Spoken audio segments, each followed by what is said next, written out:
So when I was writing Tom, there he is there. I kind of imagined he was a sort of 9 or 10-year-old boy, and he's not really naughty. He's what I call just a little bit pesky, and he gets very easily distracted in class by things like drawing and doodling. There's this sort of style of bubble writing, which I usually do Tom's name in.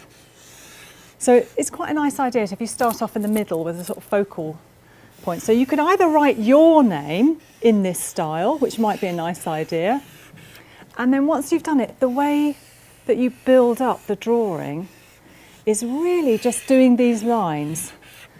So I'm going to do 3 like that, and all those little lines there, the way you build those up is you do little like that, and then you just keep going.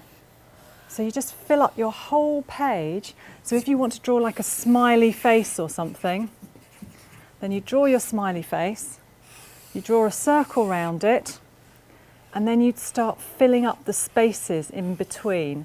And I'm going to be coming round and I'll help you. And the great thing about this style of drawing is there is no wrong way to doodle.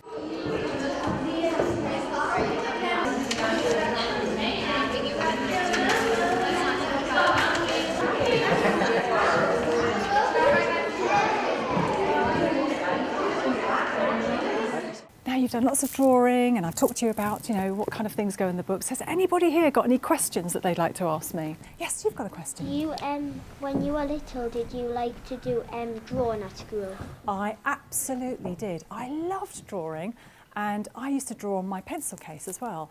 And I really liked Walt Disney. Does anyone like Walt Disney? And I learned how to copy Mickey Mouse and all the characters from comics. So I did a lot of copying, and that's a really good way of learning how to draw different characters. What inspired you to start writing children's books? It wasn't just one thing that inspired me. I actually started as an illustrator. So I just used to illustrate all kinds of things for magazines, because I really liked drawing. So I went to art college and then started work as an illustrator.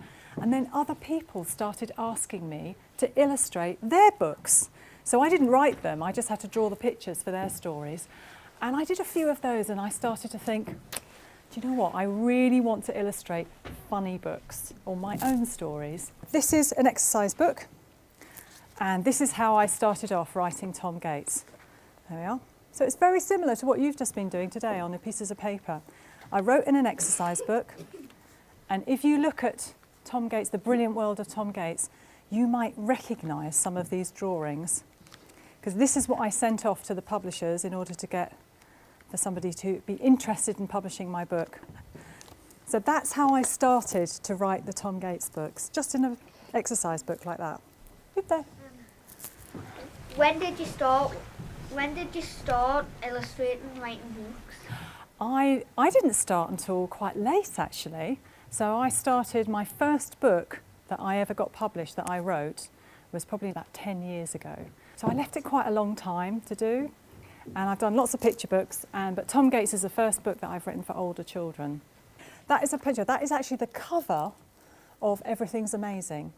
And it's just in pencil, so what you did today is exactly how I make the books and how I do the drawings. I think every single one of you here has probably got funny stories about your pets or your family or, something, or friend, and all I've done is find a way to put them into a book.